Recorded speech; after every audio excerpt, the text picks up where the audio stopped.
Boa noite, pessoal. Queria agradecer o Diogo o convite de poder estar aqui falando para vocês um pouquinho daquilo que o Senhor tem me ensinado e está transmitindo para vocês. Eu sou o Christian, sou da Aliança Bíblica de Caxias do Sul, sou líder de jovens lá, então eu conheço os jovens daqui. Quando vocês confiam de mandá-los no acampamento, normalmente sou eu que estou cuidando deles.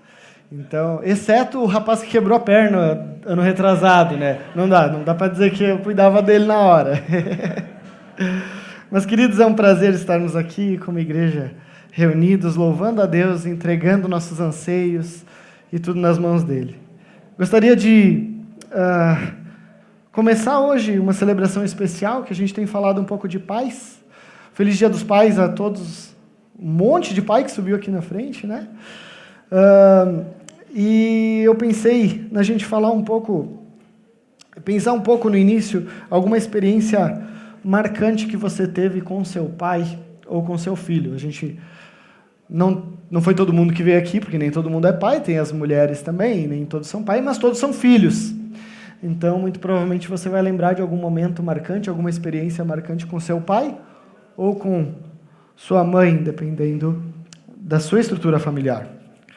Eu estava vendo alguns vídeos durante a semana e na língua tupi, a expressão piá, que a gente conhece bastante aqui no Sul, ela significa um pedaço do nosso coração que anda. E é uma ideia bem semelhante a quem é pai e mãe vai pensar que o seu filho é exatamente isso. É um pedaço do nosso coração que chega a doer de tanto que a gente ama, de tanto que a gente gosta deles. E fato é que amando-os tanto assim, enxergando o nosso coração que anda, o pedaço do nosso coração que corre, cai, às vezes se rala, o pedaço do nosso coração ali, a gente quer que ele também seja convertido a Jesus Cristo. E aí a gente tem várias experiências e várias expectativas. Há uns dados de que dos nascimento até os 19 anos, contempla 90% do período que a gente passa com nossos filhos.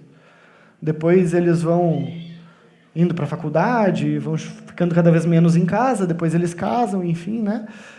E fato é, então, que esses primeiros 19 anos é onde a gente tem a oportunidade de ter experiências que vão mudar a vida deles, que vão transformar a vida dos nossos filhos. Pensando nisso um pouco, eu lembrei de um momento especial e bem diferente, assim. A gente não tem controle, na verdade, das situações que vão marcar a vida do nosso filho. E o fato é que meus pais provavelmente não têm, não sei nem se têm o conhecimento, estão aí hoje, não sei se eles têm o conhecimento de como marcou a mim. Eu era uma criança, então, né? Então, me deem a liberdade de talvez errar algo nesse relato, porque eu não conferi com ele os dados todos, se está tudo certo. Mas vou falar conforme a minha lembrança de criança. A gente tinha saído pescar, Lagoa dos Patos, talvez, algum lugar distante assim, e a gente tinha um caminhão. Aí a gente conseguiu levar uma estrutura muito legal para quem vai pescar. Tinha as tendas, tinha o fogareirinho e tudo mais. E eu lembro que no meio de tudo isso estava toda a família reunida. Eu lembro que tinha meu avô, eu lembro que tinha meus tios, meus pais junto. E de repente, num momento certo ali da viagem, armou-se um tempo de uma tempestade. E aquelas tempestades que viram de uma hora para outra. E a gente vê correria para todo lado, e recolhe o fogão, recolhe a tenda, vai todo mundo, pá. E não sei se era assim ou não, mas na minha lembrança a gente recolheu tudo e foi para dentro do baú do caminhão. E ali eu lembro da gente sentir o baú do caminhão sacudindo, e o pessoal meio com medo, né, no fim das contas, né? Mas eu, que não entendia perigo nem nada, para mim era tudo muito ok, legal, tá divertido, tem um negócio balançando, mas a minha família está aqui, minha família está reunida, está todo mundo bem, tudo certo. Eu não entendia muito bem o real perigo. Então a minha lembrança não era de, nossa, estamos todos em perigo, ou nossa, tem uma tempestade ali fora, Mas é algo que hoje se arma uma tempestade aqui fora, quando vira o tempo do nada, é algo que me traz uma sensação boa, por incrível que pareça. Porque eu lembro que mesmo em meio a tudo isso, eu estava seguro, porque eu olhava ali, tinha o pai, tinha a mãe, tinha a família, e eu me sentia seguro, né? Então, mesmo em meio a uma turbulência, mesmo em meio a um momento que talvez eu deveria estar chorando e que deveria me marcar negativamente, esse momento me marcou positivamente. É algo que eu lembro e digo, estava seguro porque meu pai estava lá, porque minha mãe estava lá, porque eu me sentia acudido de alguma forma. E pensando nisso, a gente vai ver uma história hoje de um pai e um filho que tinha tudo para causar os mais diversos problemas e traumas na vida do filho, mas não foi isso, porque, como veremos durante o estudo, foi um pai que passou com louvor por uma aprovação de Deus. Então, eu convido vocês a abrirmos nossas Bíblias em Gênesis 22.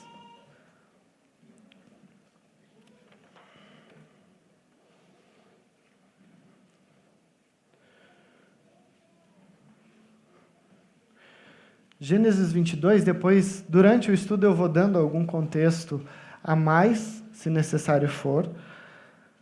Mas é uma passagem muito conhecida, pois trata-se da prova de Deus a Abraão. E aí, se você não lembra muito bem desse texto, vamos lê-lo e ver o quão chocante ele é.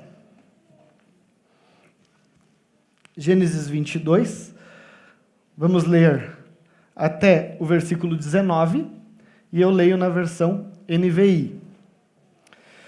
Passado algum tempo, Deus pôs Abraão à prova, dizendo-lhe: Abraão, ele respondeu: Eis-me aqui. Então disse Deus: Tome seu filho, seu único filho, Isaque, a quem você ama, e vá para a região de Moriá.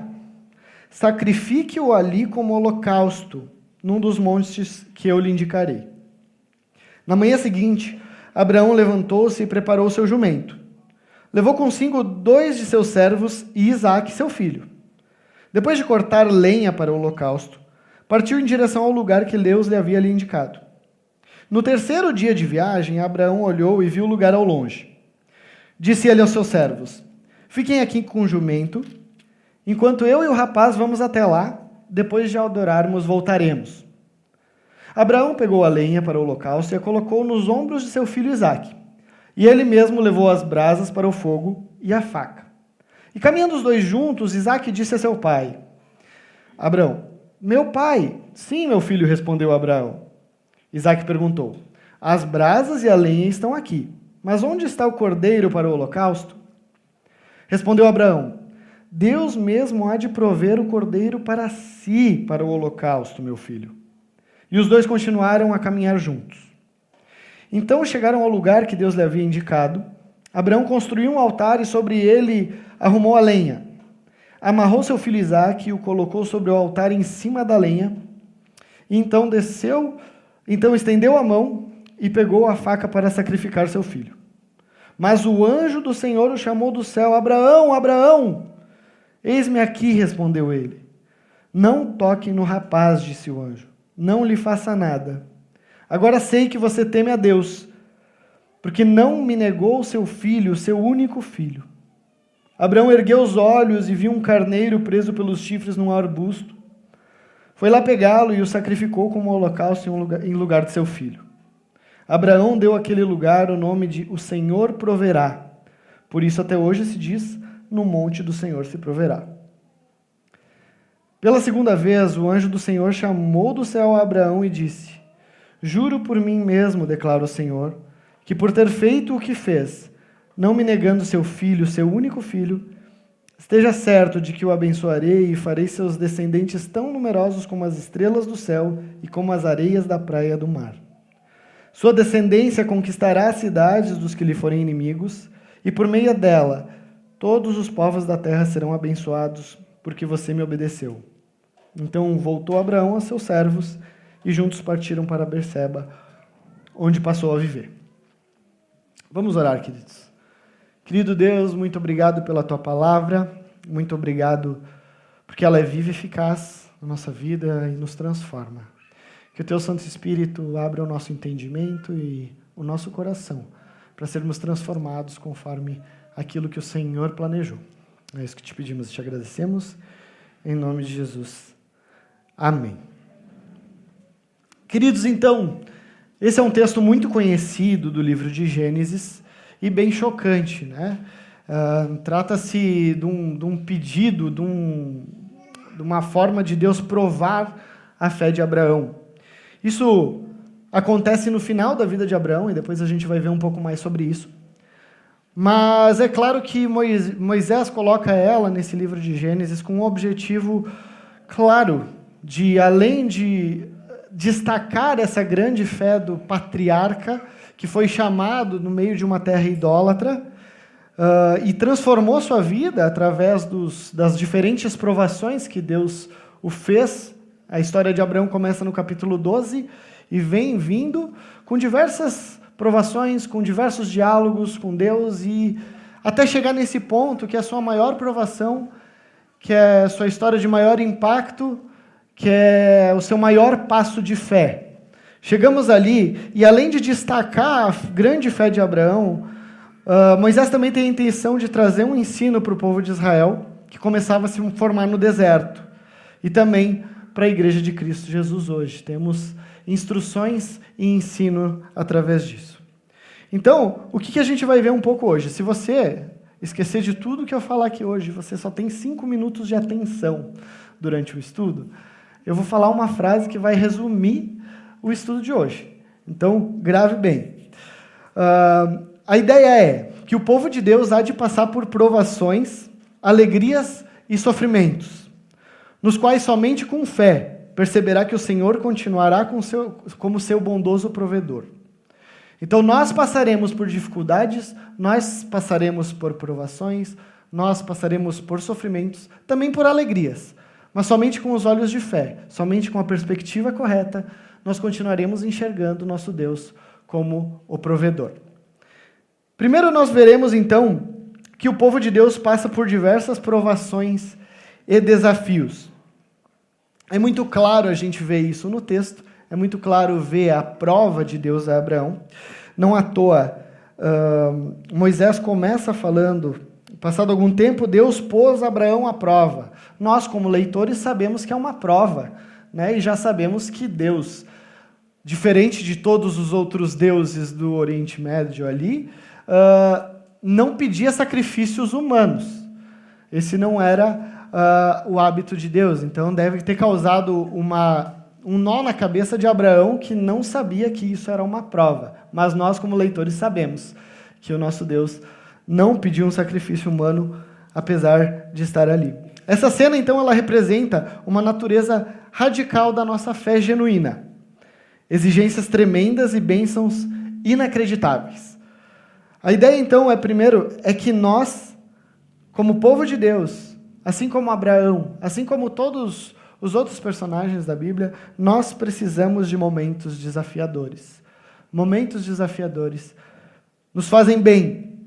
Veja que, em momento nenhum, a palavra de Deus ela traz que nós seremos imunes a sofrimento, né? A gente ouve bastante um evangelho deturpado por aí, de que tudo vai ser flores a partir do momento que nós cremos em Cristo Jesus, mas isso não é verdade. Mas não é verdade não só porque a gente realmente passa por questões e porque a gente está num mundo caído, mas também porque a gente precisa desses momentos para sermos transformados. A gente precisa de momentos difíceis para estar com o coração sensível da maneira que o Senhor quer nos trabalhar.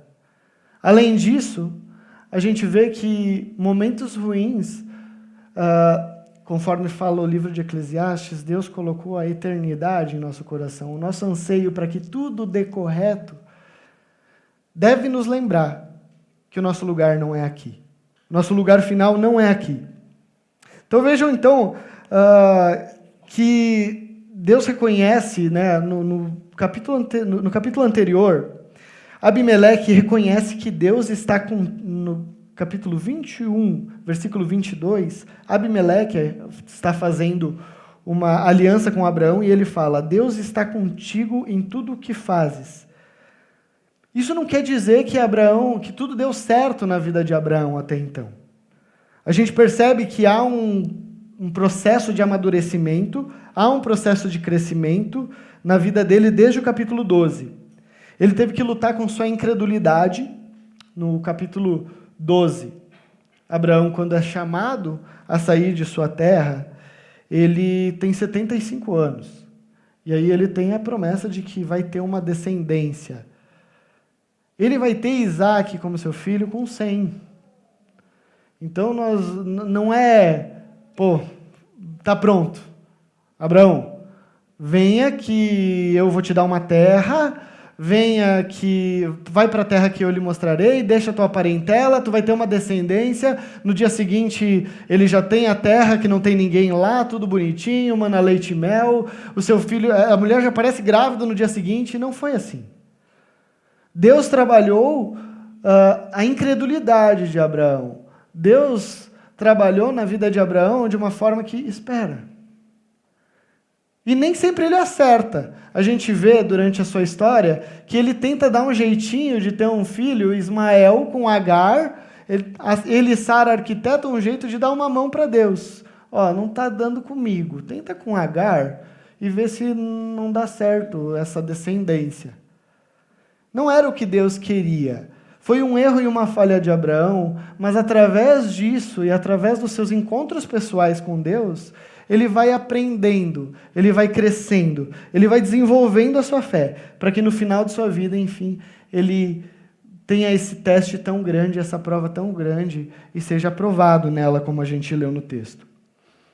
Perceba então que nos momentos de sofrimento e provações, o Senhor nos traz para mais perto de si.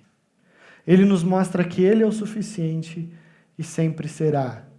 Ele nos mostra que Ele é fiel à sua palavra, fiel às suas promessas. Sempre será. Isso não é diferente nas nossas vidas. Por vezes, a gente vai passar por dificuldades, a gente vai passar por momentos desafiadores.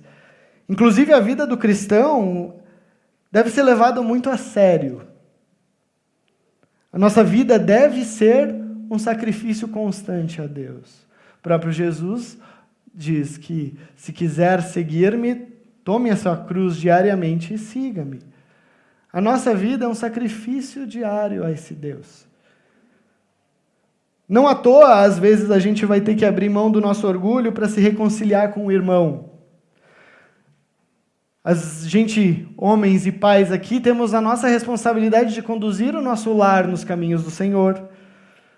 Deus quer que sejamos servos fiéis. Nos envolvemos e amamos pessoas que nunca imaginaríamos. Viver igreja é isso. A gente vai... Talvez, se não fosse por Cristo Jesus, muitos de nós aqui nem nos conheceríamos. São pessoas que são totalmente diferentes de nós, mas que no mais importante, que é Cristo Jesus, nos une. Aquilo que é mais importante, que é o motivo, o sentido da nossa vida, que é glorificar a Deus, nós somos semelhantes. Deus muitas vezes pede e solicita coisas difíceis ao seu povo. Veja isso como uma maneira de lhe moldar, uma maneira de quebrar o seu coração, quebrar o orgulho que às vezes nos impede de enxergarmos quem Ele é e como Ele nos cuida. O segundo ponto, ainda não chegou, está dentro do mesmo ponto. O povo de Deus passa por provações. Nós precisamos de momentos desafiadores e as provas e os desafios não têm idade. A gente vê que a maior prova da vida de Abraão é no final de sua vida. A gente vive uma cultura hoje de que quando a gente sonha que quando a gente envelhecer, a gente vai se aposentar, comprar uma casa na praia ou no campo e nunca mais nos estressaremos. Amém? Não, queridos. As provas e os desafios de Deus não têm idade. E é no final da idade, no final da vida de Abraão, aqui provavelmente ele vai ter entre 120 e 130 anos, muito provavelmente, e é nessa idade que ele tem a verdadeira prova de fogo de sua vida. É no momento que Deus o desafia, no momento que Deus pede que ele seja um exemplo de fé ao seu filho, que seja um exemplo de fé à sua casa, que seja um exemplo de fé ao povo de Israel posteriormente e a nós como igreja hoje também. O Antigo Testamento ele procura não discorrer muito sobre os sentimentos, né? Eu acho que isso é uma necessidade mais nossa de saber o que ele estava pensando, o que ele estava sentindo na hora, né? Tem mais a ligação com aquilo que está acontecendo, com citar os fatos, né? E a gente vê que Moisés não fala muito como que Abraão está se sentindo, mas tentemos nos colocar no lugar dele. Como você estaria nesse momento? Como estaria o seu coração tendo que sacrificar o seu próprio filho?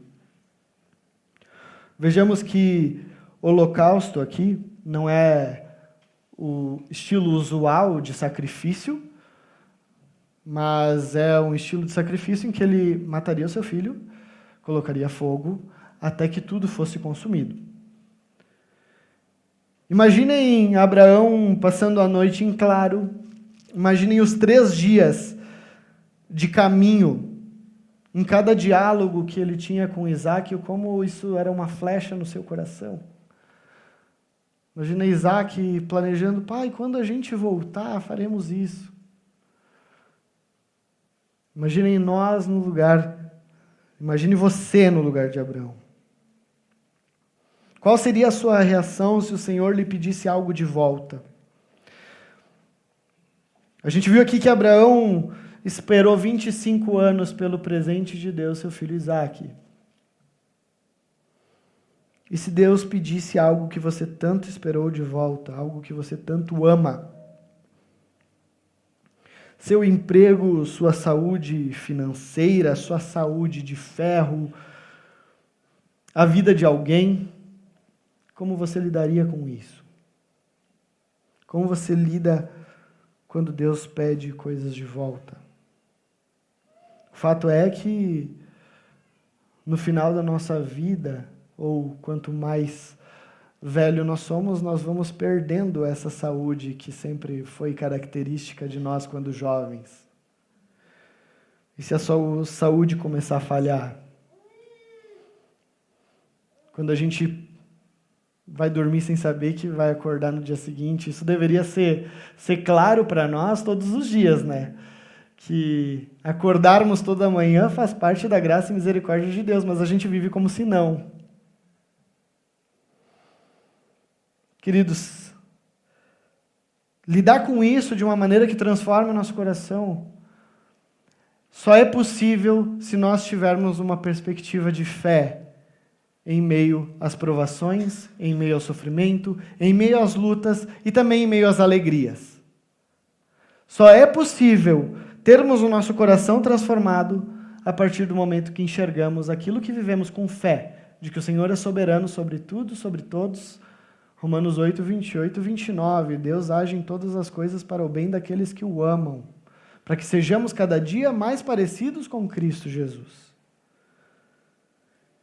E Ele tem o controle de tudo e de todos.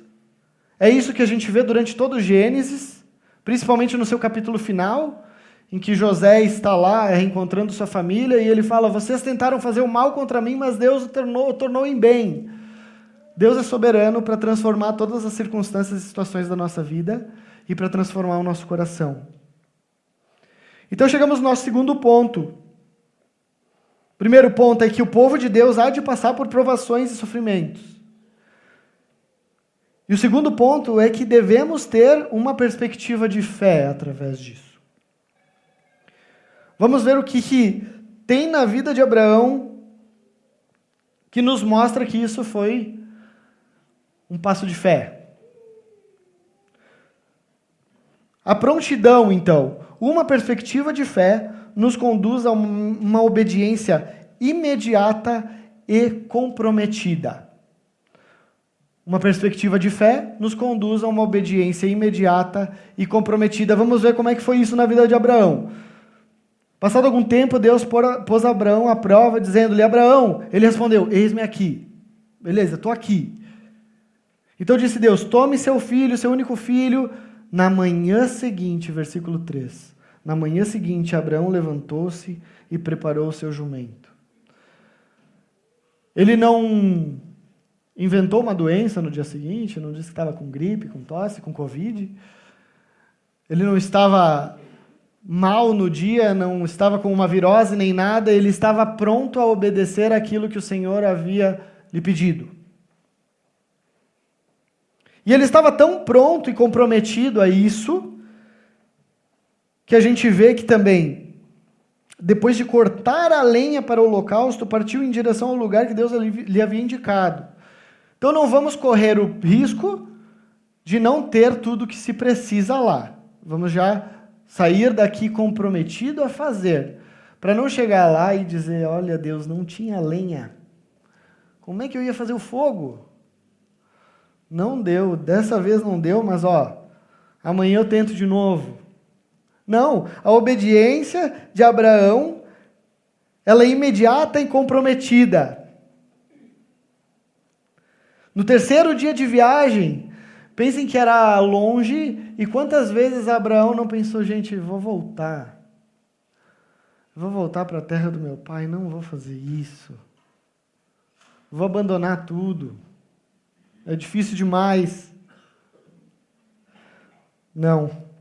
Abraão estava ali, firme, forte no processo.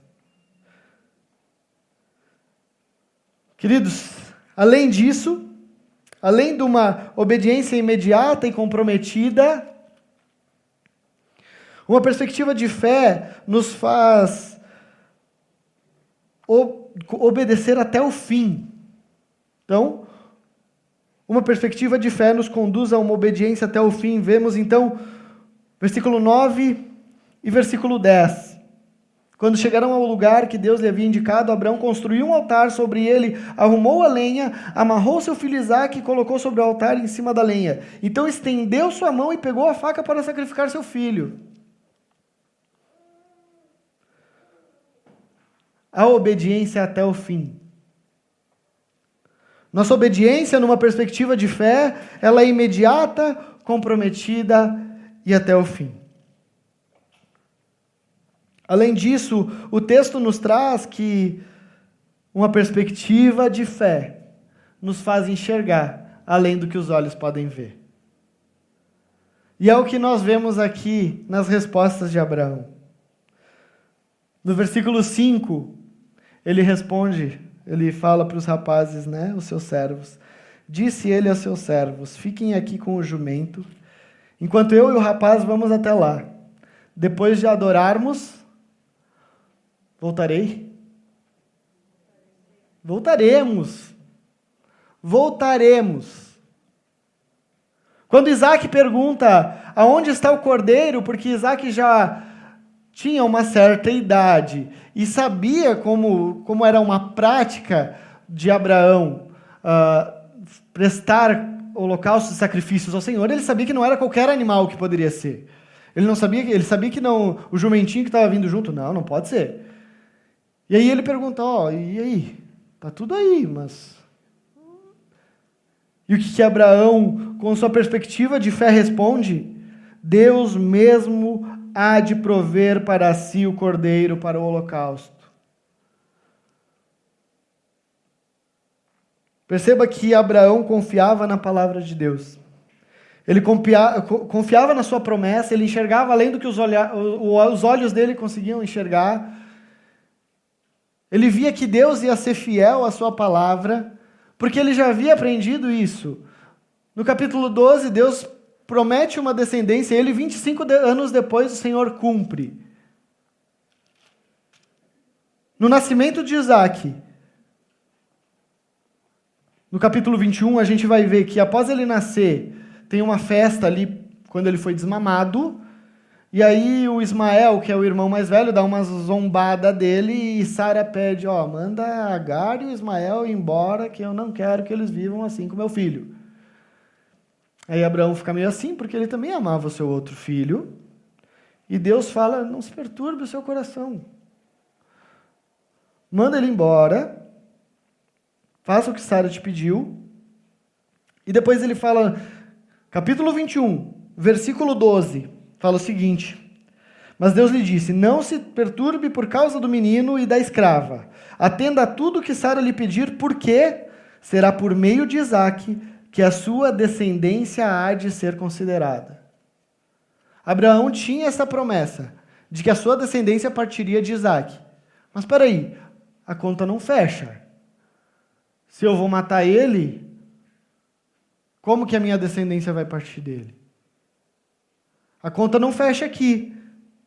Mas com uma perspectiva de fé, conhecendo o Deus que lhe chamou, conhecendo o Deus que mudou a sua sorte, o Deus que transformou a sua vida, o Deus que lhe fez tantas promessas, o Deus que fez uma mulher que era estéril engravidar na sua velhice, um Deus que lhe deu Isaque, conhecendo isso, ele sabia, cara,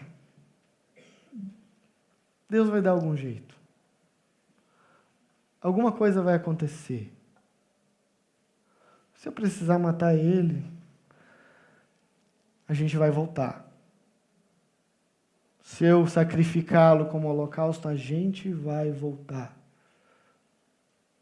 Deus há de prover um cordeiro para si. Ele aprendeu anteriormente que Deus é um Deus provedor. Queridos, então, o povo de Deus há de passar por provações e por sofrimentos, dos quais somente por fé, somente enxergando com uma perspectiva de fé, a gente vai enxergar que Jeová Jirê, o Senhor Deus, continua sendo o nosso bondoso provedor. Então chegamos no nosso terceiro ponto,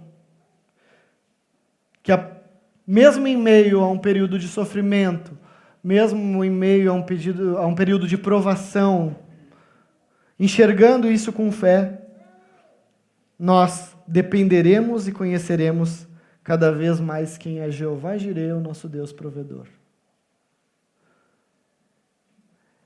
É nos momentos mais difíceis de nossa vida que a gente vai abrir o nosso coração, que a gente vai se render a Deus, que a gente vai reconhecer que Ele tem controle de tudo e a gente não tem controle de nada. Vai ser nos desertos de nossa vida que a gente vai entender quem esse Deus é. Vejamos aqui, então, que no versículo 13 e 14, Abraão, então, tem uma experiência profunda com Deus. Abraão ergueu os olhos e viu um carneiro preso pelos chifres num arbusto. Que alívio! Mas que grande lição de vida! Foi lá pegá-lo e o sacrificou como holocausto em lugar de seu filho. Abraão deu àquele lugar o nome de o Senhor proverá. Por isso até hoje se diz, no monte do Senhor se proverá. Vemos que além de um Deus soberano sobre suas condições de terem filhos ou não, um Deus, além de ser soberano sobre as posses de terra, é um Deus soberano sobre a provisão também. É um Deus que provê. Experiências como essa nos mostram atributos de Deus que a gente não veria na bonança e na alegria. São nesses momentos, então, que a gente se deleita, busca a graça e misericórdia de Deus, com mais fome, com mais vontade, com mais entrega e com o coração completamente rendido. Provações, testes e sofrimentos são necessários para quebrar um coração orgulhoso e nos leva a depender somente desse Deus. Nos leva a entender e enxergar quem Ele realmente é, queridos. Como eu falei anteriormente, talvez os momentos de maior intimidade com Deus sejam os momentos mais difíceis da nossa vida. E talvez tenha sido isso com Abraão também. Momento de mais intimidade, a última vez que o Senhor se dirige a Abraão, que depois ele logo vai falecer, mas a última vez que Deus fala com Abraão é nesse momento. É num momento e num pedido que rasgou o coração dele, que lhe deixou rendido a conhecer que Deus proverá. Queridos, se você está passando por dificuldades, amém por isso, o Senhor proverá. O Senhor cuidará. O teste de Abraão, então, ele é tão difícil, quanto a sua importância para o plano de redenção. Abraão é o pai de uma nação que é chamado no meio de uma terra idólatra. Ele é separado para ser um canal de bênção. Canal de bênção que a gente hoje já entende o que Deus queria falar com isso. Porque é do povo dele que viria o Salvador. Ele foi escolhido então a dedo para ser o pai de uma descendência que traria Jesus Cristo. E nessas suas experiências ele conhece intensamente o Deus que lhe chamou, cada um dos seus atributos de maneira única e especial. Nosso Deus é bom, nosso Deus é soberano, o nosso Deus é provedor. Será que a gente confia nisso? Será que a gente confia que Deus proverá o necessário no mês que vem? Será que a gente entende que Ele sabe muito melhor que a gente o que é necessário? E que Ele vai prover conforme a sua boa vontade, tua boa e perfeita vontade, não conforme a nossa? Quando a gente está no olho do furacão, será que a gente consegue se tranquilizar com a certeza de que Deus proverá? Percebam então que essa promessa, essa providência do Cordeiro, no versículo 8. Abraão falando que Deus mesmo há de prover o Cordeiro. Ela não se cumpriu apenas no versículo 13, em que Abraão ergueu seus olhos e viu um carneiro. Mas, em última instância, há uma referência à providência da vinda do Cordeiro de Deus que tira o pecado do mundo, João 1:29. É nesse texto que a gente vê o que vai acontecer lá na frente. E que nosso Deus nos ama de tal maneira que o filho dele não escapou dali.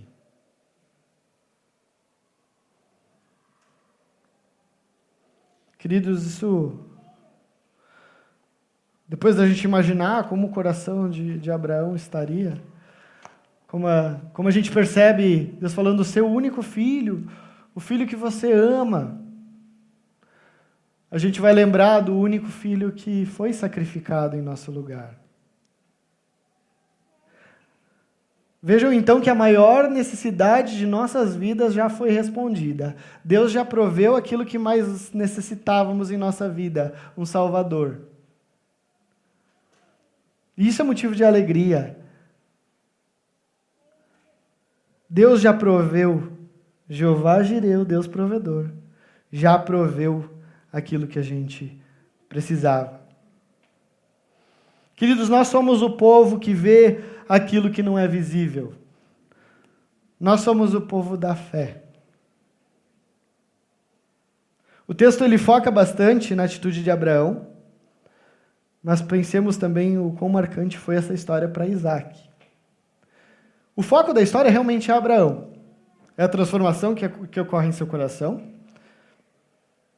Mas ele nos dá uma participação de Isaac que dá para a gente imaginar ali que ele tinha...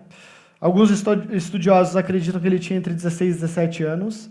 até uns 23, 24, assim, nessa faixa de idade. Porque ele era um rapaz que já conseguia levar a lenha e já conseguia fazer algumas perguntas a seu pai, percebendo o ambiente, percebendo o que estava acontecendo. Então, tem-se a ideia de que ele tinha mais ou menos por volta dessa idade. E então pensem que a gente tem um senhor de idade de 117, 118, 120 anos e um jovem que poderia muito bem resistir a isso. Poderia muito bem resistir a ser amarrado, resistir a ser morto, resistir a virar um holocausto. Ele podia muito bem ter lutado, ele podia ter muito bem fugido, corrido. Mas veja que o silêncio dele na narrativa e nenhuma resistência, a gente vê o suficiente de um personagem que aprendeu a confiar no Deus do seu pai, o suficiente para acreditar que aquilo era o caminho certo a ser seguido. É se entregar ao ponto de entender que, o Deus do meu pai deve ser levado a sério. A vida de entrega e de sacrifício vivo a ele deve ser levada a sério. Tem uma frase de academia que diz que a palavra convence, mas o exemplo arrasta. Ele viu na vida de seu pai alguém disposto a sacrificar o seu filho e confiou o suficiente para se entregar a isso. Algo que poderia ter sido traumático para Isaac, acaba por mostrar a ele a seriedade e a devoção de seu pai no relacionamento com Deus. Queridos, eu convido vocês a abrirem nossas Bíblias em Hebreus 11.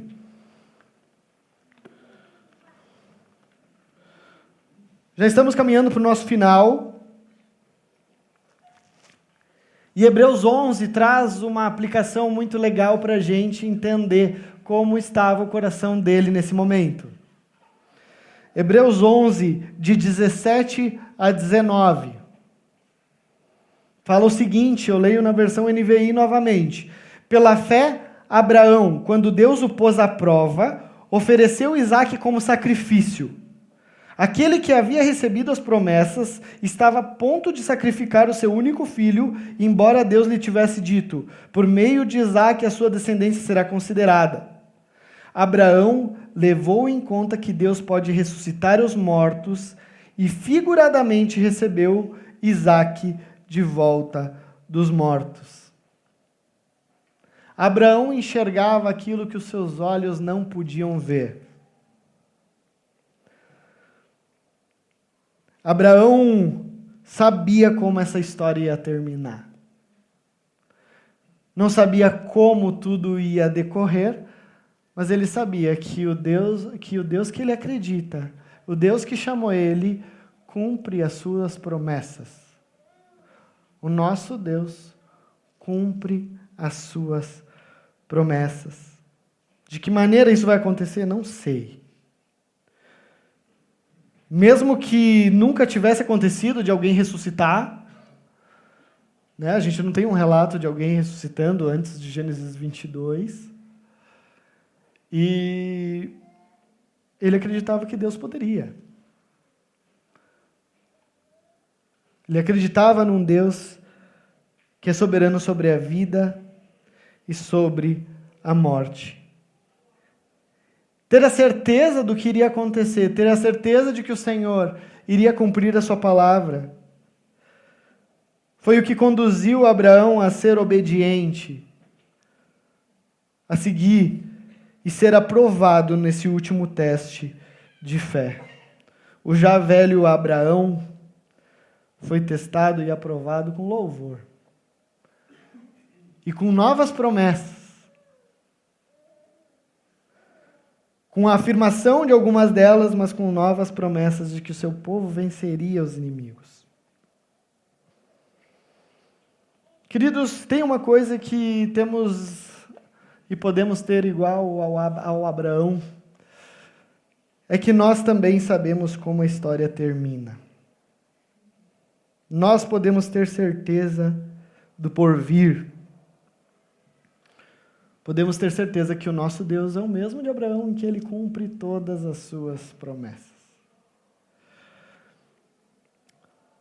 Eu trouxe a letra de uma música que eu vou ler aqui.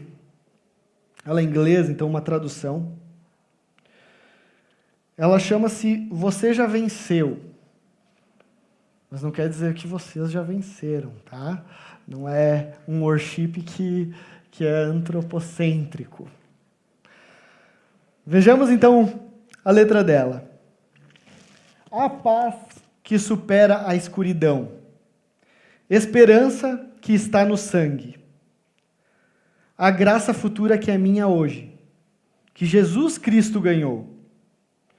Então eu posso enfrentar o amanhã, pois o amanhã está nas suas mãos. Tudo o que eu preciso você proverá, assim como você sempre fez. Estou lutando uma batalha que você já venceu. Não importa o que venha no meu caminho, em Cristo eu vou superar. Eu não sei o que você está fazendo, mas eu sei o que você já fez. Eu estou lutando uma batalha que você já venceu. Há misericórdia na espera, maná para hoje. E quando acabar, eu sei que você não acabará.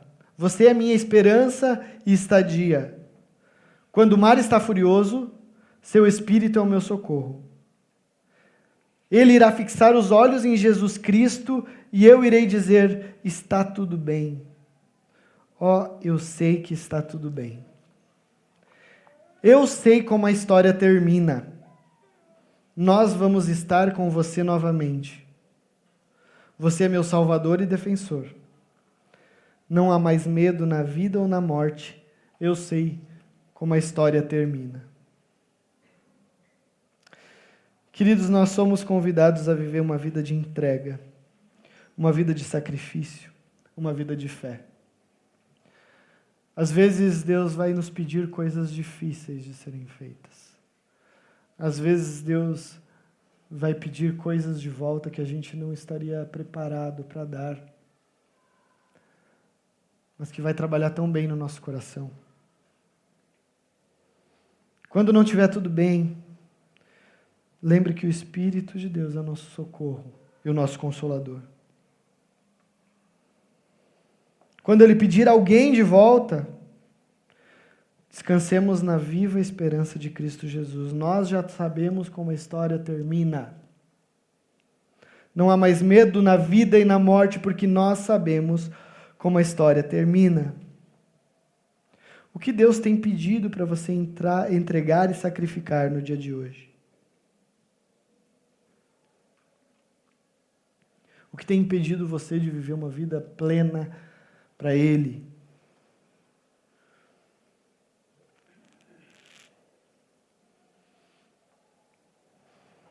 Queridos, Deus há de pedir coisas de volta. Seja nossa saúde, nossa vida, nossas conquistas, pelas quais às vezes a gente acha que foi a gente que batalhou tanto e merece.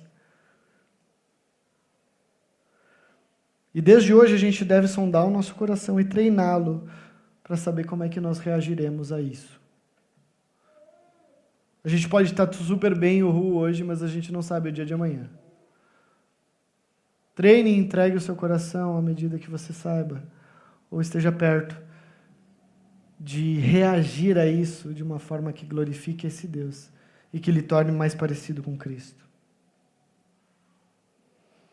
Se você tem sofrido, se há desesperança em seu coração, que a paz que excede todo o entendimento lhe console. Cristo já venceu.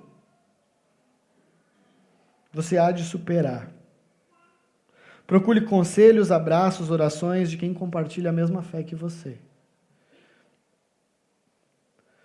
Momentos difíceis passarão e voltarão. Mas a certeza que nós temos é que nós sabemos como a história termina. Momentos ruins são que nem dor de barriga. A gente sabe que vai voltar, a gente não sabe quando. Uma hora vai voltar, que a gente esteja preparado a enfrentar isso, porque a gente sabe como a história termina. O pequeno Christian, que eu falei no início da história com os meus pais, não se assustou em meio a uma violenta tempestade, porque ele via e enxergava a presença de seu pai. Isaac não se apavorou, porque ele via a fé e a fidelidade de seu pai para com o Senhor. E nós não devemos nos apavorar, porque conhecemos o nosso Pai e sabemos como a história termina. Então, queridos, o povo de Deus há de passar por provações e sofrimentos. Somente com olhos de fé nós perceberemos que o Senhor continuará como nosso bondoso provedor. Amém? Vamos orar então. Querido Deus, muito obrigado porque a Tua palavra é viva e eficaz. Porque é ela que nos transforma, é ela que nos traz ensino, é ela que nos traz esperança e que nos mostra como a história termina. Obrigado porque a gente pode nos lembrar e pular para o final e ver que o Senhor venceu a morte e que no final dessa história estaremos contigo novamente, te adorando, te honrando, te glorificando. E que não haverá mais lágrima, não haverá mais dor, somente glória ao Senhor. Que possamos, como Abraão, crescer em cada provação que o Senhor enviar em nossa vida. Que possamos ter olhos de fé para nos achegarmos a Ti nos momentos de dificuldade, para crescermos no nosso relacionamento contigo e permitirmos, através da Tua palavra, que Tu nos molde e nos transforme conforme a imagem de Cristo em cada diferente circunstância e situação que passarmos. Obrigado porque em Ti há esperança, obrigado porque em Ti há vida, obrigado porque em Ti há motivo suficiente para vivermos. É isso, Deus, que te pedimos, te agradecemos, que Tu esteja trabalhando no nosso coração, em que a gente, durante essa semana, aplique isso em nossa vida, com esperança em Ti, e possamos, dia após dia, sermos transformados conforme a imagem do Teu Filho, que venceu a morte. É isso que te pedimos, te agradecemos, em nome de Jesus. Amém.